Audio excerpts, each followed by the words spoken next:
ក្រោយសុទ្ធមួយក្រុមជួយប៉ូទុយហ្គាល់ឡើងបែបផ្ដាច់ប្រត់នៃចន្ទិកគឺរ៉ូណាល់ដូទទួលបានកំណត់ត្រាថ្មីថែមទៀតឡាមីនយ៉ាម៉ាល់តាំងចិត្តយ៉ាងខ្លាំងក្លាបែបនេះសម្រាប់ខ្លួនឯងនារដូវកាលក្រោយអង់គ្លេសនឹងវឹកហាត់ក្នុងតង់ដើម្បីធន់នឹងកម្ដៅពេលលេង World Cup Man City កាន់តែខិតជិតក្នុងការទិញយកខ្សែបម្រើរូបនេះមកជំនួស Kevin De Bruyne ហើយបាទសូមគោរពនឹងជម្រាបសួរបងប្អូនអរគុណខ្ញុំបាទ Terrace មកគុំមកកាន់វីដេអូថ្មីហើយថ្ងៃត្រូវនៅថ្ងៃទី5ខែមិថុនាឆ្នាំ2025ហើយខ្ញុំក៏មានរឿងតិចតួចផងដែរឆ្លៀតការនេះគឺសូមអរគុណទៅកាន់បងប្អូនដែលជួយ support ខ្ញុំនេះពេលកន្លងមកដែលខ្ញុំមានដាក់ឈ្មោះរបស់ពួកគាត់នៅវីដេអូមុនហើយបងប្អូនដែលចង់ជួយ support អាច support បានតាមរយៈ QR code ដែលខ្ញុំមានដាក់នៅលើវីដេអូនេះហើយខ្ញុំនឹងដាក់ឈ្មោះបងប្អូនដែលជួយ support នៅវីដេអូក្រោយៗទៀតអរគុណយើងឈានដល់ខ្លឹមសារវីដេអូដូចទៅក្រោយសុទ្ធមួយក្រុមជួយប៉ូទុយហ្គាល់ឡើងបែបផ្ដាច់ប្រត់នៃចន្ទិកគឺរ៉ូណាល់ដូទទួលបានកំណត់ត្រាថ្មីថែមទៀតជាការប៉ុណ្ណានិយមលោកអាត្រិតឈានចូលថ្ងៃទី5ខែមិថុនាឆ្នាំ2025គឺក្រុមជម្រើសជាតិប៉ូទុយហ្គាល់គឺបានធ្វើការប្រកួតជាមួយក្រុមជម្រើសជាតិអាល្លឺម៉ង់នៅក្នុងពានរង្វាន់ UEFA Nations League វគ្គបែកកណ្ដាលផ្ដាច់ប្រត់នៅក្នុងការប្រកួតនេះយើងឃើញថាក្រុមទាំងពីរមានការវាយសម្រុកគ្នាទៅវិញទៅមកប៉ុន្តែជាលទ្ធផលក្រុមប៉ូទុយហ្គាល់ហាក់ធ្វើបានល្អជាងជាពិសេសនៅក្នុងតង់ទី2ដែលពួកគេបានវាយបកពីគ្រាប់យកឈ្នះអាល្លឺម៉ង់ក្នុងលទ្ធផល2-1សម្រាប់គ្រាប់បាល់បើកឆាកវែងកើតឡើងដោយក្រុមជម្រើសជាតិអាល្លឺម៉ង់រកបានដោយកីឡាករ Florian Wirtz នៅនាទីទី48លុះដល់នាទីទី63កីឡាករ Francisco Conceição ក៏រកគ្រាប់បាល់តាមស្មើនិងនាទីទី68 Cristiano Ronaldo ថែមមួយគ្រាប់ទៀតដែលជាគ្រាប់បាល់ជ័យជំនះនៅនាទីទី68ជួយប៉ូទុយហ្គាល់ឡើងវគ្គផ្ដាច់ប្រត់ Nations League ហើយមិនត្រឹមតែប៉ុណ្ណោះខ្សែប្រយុទ្ធដែលមានវ័យ40ឆ្នាំទៅហើយគឺ Cristiano Ronaldo គាត់បានសុទ្ធមួយគ្រាប់នេះឲ្យប៉ូទុយហ្គាល់ទម្លាក់អាល្លឺម៉ង់បង្កើតកំណត់ត្រាថ្មីមួយទៀតក្នុងពាន UEFA Nations League ដោយក្លាយជាកីឡាករដែលសុទ្ធបញ្ចូលទីច្រើនជាងគេបង្អស់នៅក្នុងព្រឹត្តិការណ៍នេះពលគឺ8ប្រកួតសុទ្ធបញ្ចូលទី7គ្រាប់និងបញ្ជូនមួយលើកជារួមគឺនៅក្នុងពានរង្វាន់អឺរ៉ុបគឺ Ronaldo ហាក់គ្របដណ្ដប់នៅកំណត់ត្រាកម្ពុជាជាច្រើនជាពិសេសគឺ UEFA Champions League UEFA Euro និងឥឡូវនេះ UEFA Nations League ថែមទៀតឡាមីនយ៉ាម៉ាល់តាំងចិត្តយ៉ាងខ្លាំងក្លាបែបនេះសម្រាប់ខ្លួនឯងនារដូវកាលក្រោយខ្សែប្រយុទ្ធក្លឹបបាសេឡូណាកីឡាករឡាមីនយ៉ាម៉ាល់បានដាក់គោលដៅថានារដូវកាលក្រោយរកគេនឹងរកគ្រាប់បាល់និងអាស៊ីសឲ្យបានច្រើនជាងមុនហើយរកគេនឹងបង្កើនសមត្ថភាពខ្លួនឯងឲ្យខ្លាំងជាងរាល់ថ្ងៃជាការប៉ុណ្ណាក្នុងវ័យ17ឆ្នាំឡាមីនយ៉ាម៉ាល់កំពុងតែអុកឡុកពិភពបាល់ទាត់ខ្លាំងមែនទែនជាស្ដែងនៅក្នុងរដូវកាលនេះដែលបញ្ចប់ទៅថ្មីនេះរកគេរកបាន18គ្រាប់អាស៊ីស25លើកគិតគ្រប់ព្រឹត្តិការណ៍នឹងជួយក្រុមឈ្នះពានរង្វាន់ចំនួន3ដូចជា Spanish Super Cup, Copa del Rey និង La Liga តែតើទៅនឹងរឿងនេះឡាមីនយ៉ាម៉ាល់បាននិយាយថាខ្ញុំនឹងធ្វើឲ្យខ្លួនឯងប្រសើរឡើងពីមួយឆ្នាំទៅមួយឆ្នាំនៅឆ្នាំក្រោយខ្ញុំនឹងរកគ្រាប់បាល់បានច្រើនអាស៊ីសឲ្យបានច្រើននិយាយរួមសមត្ថភាពរបស់ខ្ញុំនឹងខ្លាំងជាងពេលនេះទៅទៀតអង់គ្លេសនឹងវឹកហាត់ក្នុងតង់ដើម្បីធន់នឹងកម្ដៅពេលលេង World Cup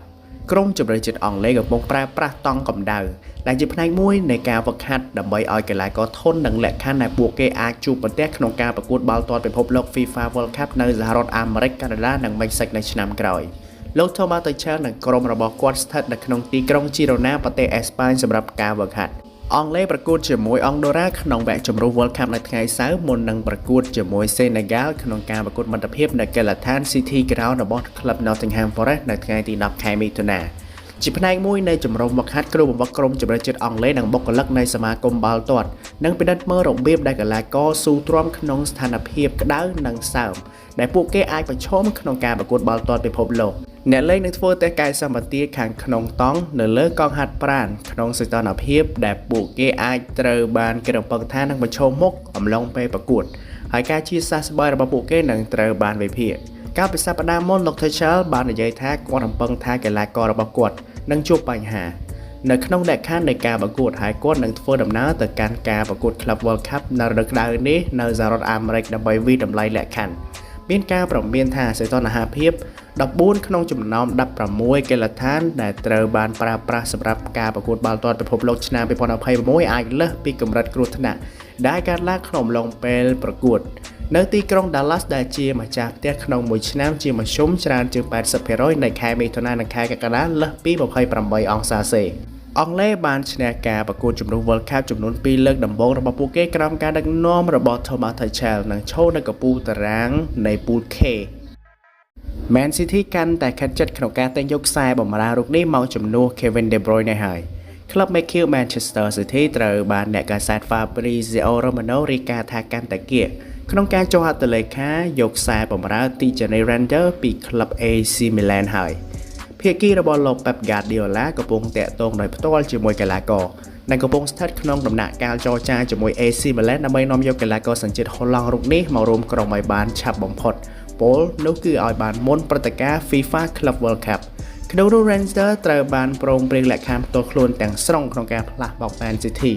ដោយគេរំពឹងទុកថាកីឡាកររូបនេះនឹងត្រូវប្រកាសជាកីឡាកររបស់ Manchester City នៅពេលឆាប់ៗនេះគូបញ្ជាក់បងដែរថាទីខ្សែបម្រើទីជានី Rangers បានសូមបញ្ចូលទី10គ្រាប់និងបញ្ជូនបាល់4គ្រាប់ក្នុងការបង្ហាញខ្លួន37ប្រកួតនៅ Serie A សម្រាប់រដូវកាល 2024-2025 លោក Sarri វិលត្រឡប់មកដឹកនាំ Lazio សារជាថ្មីម្ដងទៀត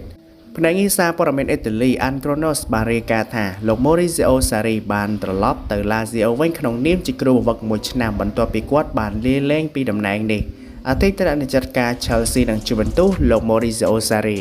បានចូលរួមជាមួយ Lazio ម្ដងទៀតក្នុងកិច្ចសន្យារយៈពេល2ឆ្នាំជាមួយនឹងជម្រើសបន្តថ្មី1ឆ្នាំបន្ថែមទៀតបានដឹកនាំបានល្អ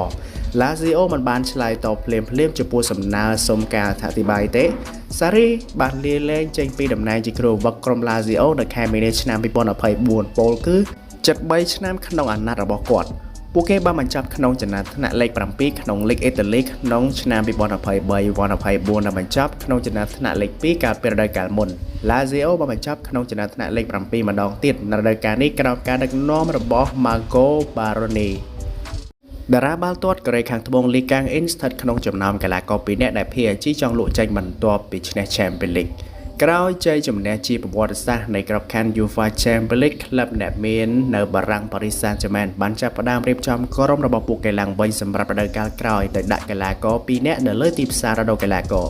យោងតាមសារព័ត៌មានបារាំង Le Figaro ក្លឹប PSG ជូនដំណឹងដល់កីឡាករលីកាងអ៊ីននិងខ្សែប្រយុទ្ធសញ្ជាតិប៉ូទុយហ្គាល់ Gonçalo Ramos ថាពួកគេមានសេរីភាពក្នុងការចាក់ចែងពីក្លឹបក្នុងអំឡុងពេលទីផ្សាររដូវកីឡាកររដូវក្តៅនេះ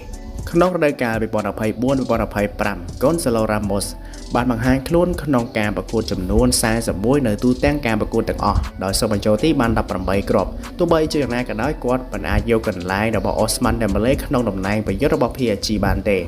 ចំណែក Lee Kang-in សុទ្ធបាន6គ្រាប់ក្នុងការបង្ហាញខ្លួន45លើកខ្សែបម្រើកូរ៉េខាងត្បូងវ័យ24ឆ្នាំរូបនេះត្រូវបានគេផ្សាយថានឹងមានការផ្លាស់ប្ដូរដ៏មានសក្តានុពលទៅកាន់ក្រុម Arsenal ទោះបីជាមិនមានការផ្ដល់ជូនជាផ្លូវការណាមួយត្រូវបានដាក់ជូនក៏ដោយកីឡាករទាំងពីរនៅតែស្ថិតក្រោមកិច្ចសន្យាជាមួយ PSG រហូតដល់ឆ្នាំ2028ប៉ុន្តែក្លឹបបើកចំហក្នុងការចែកផ្លូវគ្នាប្រសិនបើការផ្ដល់ជូនសមហេតុផលត្រូវបានធ្វើឡើង PSG ក៏ជិតឈានដល់ការចុះហត្ថលេខាលើកីឡាករសញ្ជាតិអាហ្សង់ទីន Franco Mastantuono ពី River Plate ផងដែរកីឡាករវ័យ17ឆ្នាំរូបនេះត្រូវបានគេរំពឹងថានឹងចូលរួមជាមួយក្រុមជើងឯកបារាំងក្នុងតម្លៃ45លានអឺរ៉ូ Mastantuono ត្រូវបានគេផ្សព្វផ្សាយថាមានភាពអស្ចារ្យបន្ទាប់ពីបង្ហាញខ្លួនជាលើកដំបូងសម្រាប់ក្រុមជាន់ខ្ពស់ River Plate នៅអាយុត្រឹម16ឆ្នាំចាប់តាំងពីពេលនោះមកគាត់ត្រូវបានកោះហៅឲ្យទៅចូលរួមជាមួយក្រុមជម្រើសជាតិអាហ្សង់ទីនក្រោមការដឹកនាំរបស់លោក Lionel Scaloni ក្នុងការរៀបចំសម្រាប់ការប្រកួតជម្រុះ World Cup ឆ្នាំ2026